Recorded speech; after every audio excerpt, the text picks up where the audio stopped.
So hey friends, it's 4:27 in the morning and I skipped work at Amazon because I have only 7 days until I go to Basel, Switzerland to do a keynote at Health.tech. And this is our speaker prep. We've been prepping for over 100 days.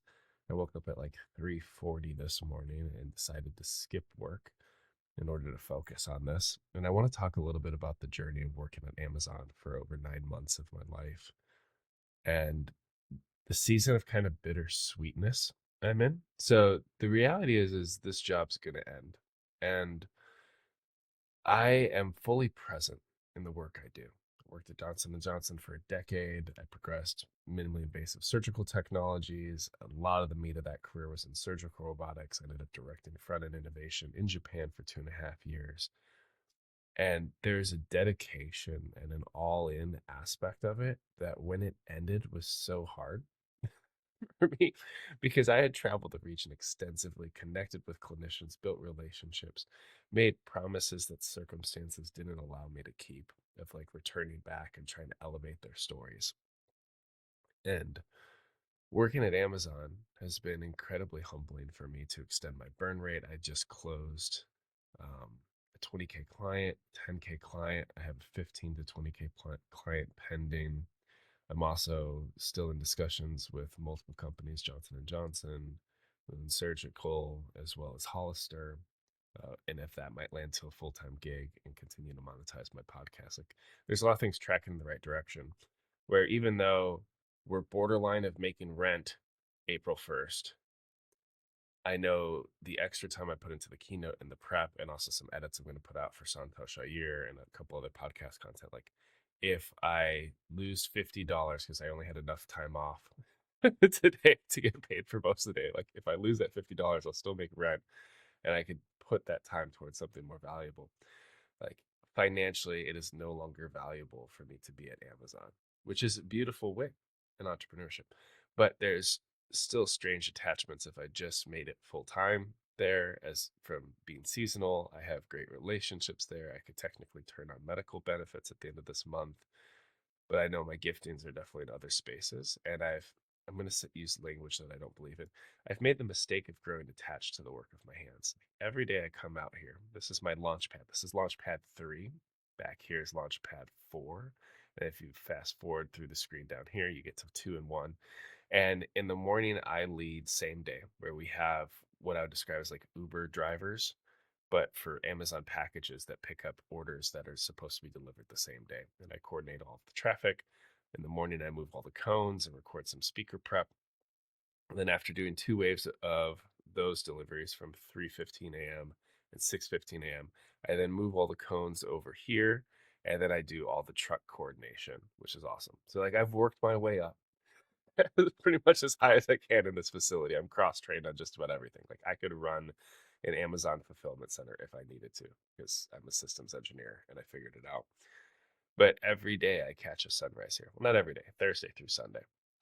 And there's something beautiful about this place and the humbling work that it's done in my life and the relationships I've made. It's transformed many aspects of my business because it's helped me be even more empathetic to individuals that don't have higher education, that have had various setbacks in their life, that are rough around the edges. Like I worked in a very polished corporate academic setting for a decade.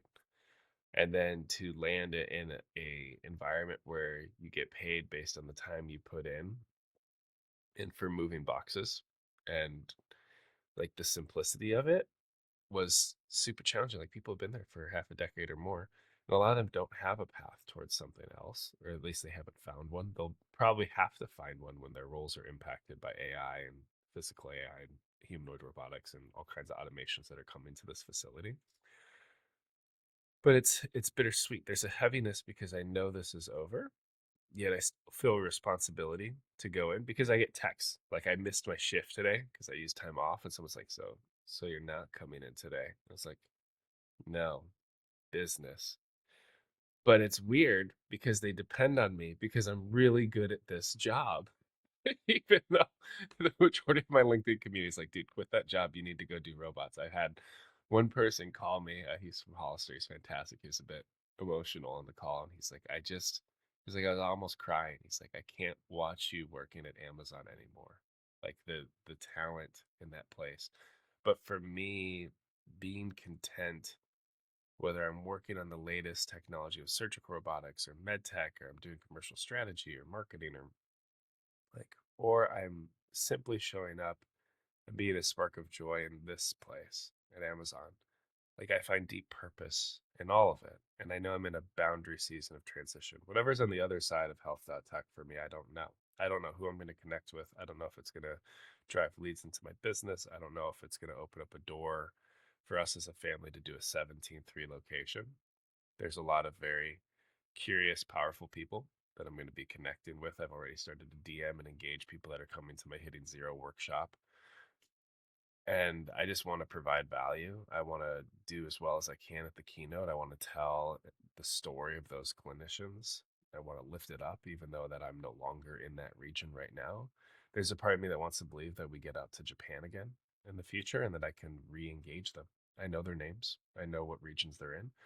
And whether it's through another company or through my own company to be able to travel out and film procedures and show their techniques and share that with the medtech community, it'd be absolutely beautiful. Like I know there are great works ahead for me.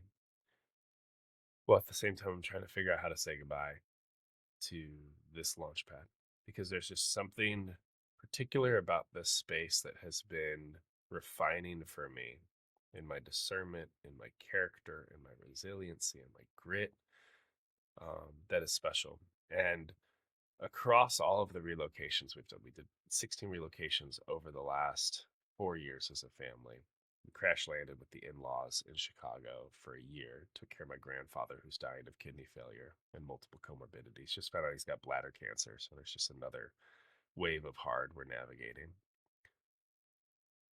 In all of those transitions, I always found an anchor location to run and do deep processing. Like I come from a faith context, so I prayer and process almost like an altar, like a space to go to discern, God, what the heck's going on in my life?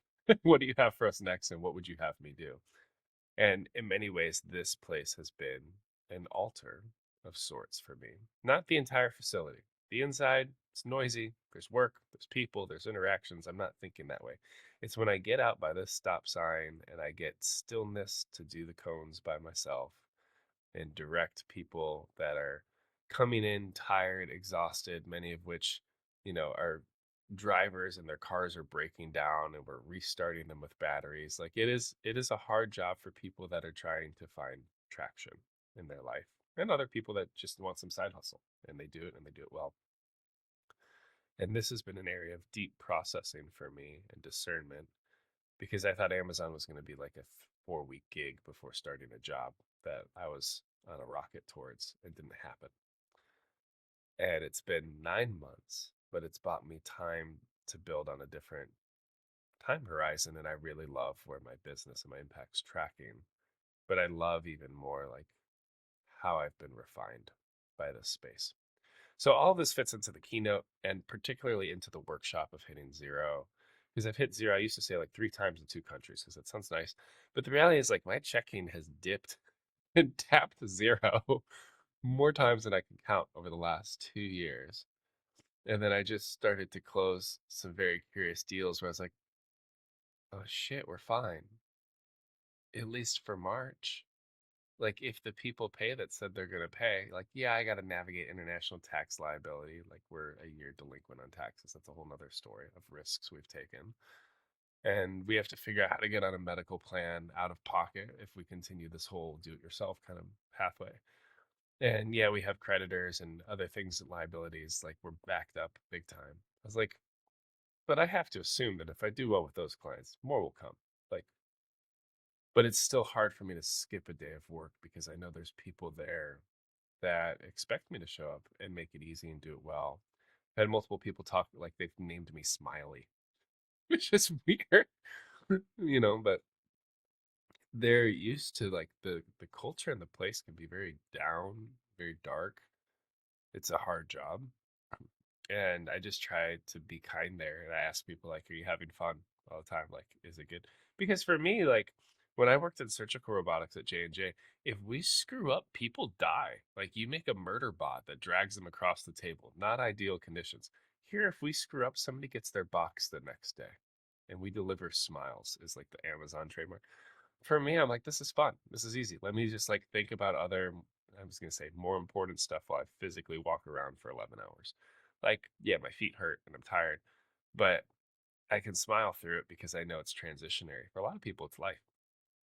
And all these ramblings are just me trying to process through the end of this season. I have 4 days left to work before I fly to Switzerland.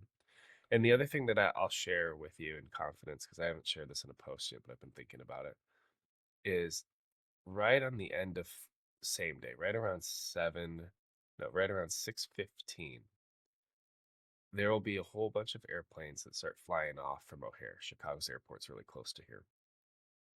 And before I started working at Amazon, I was working in a devotional book called Building Home and Flying High.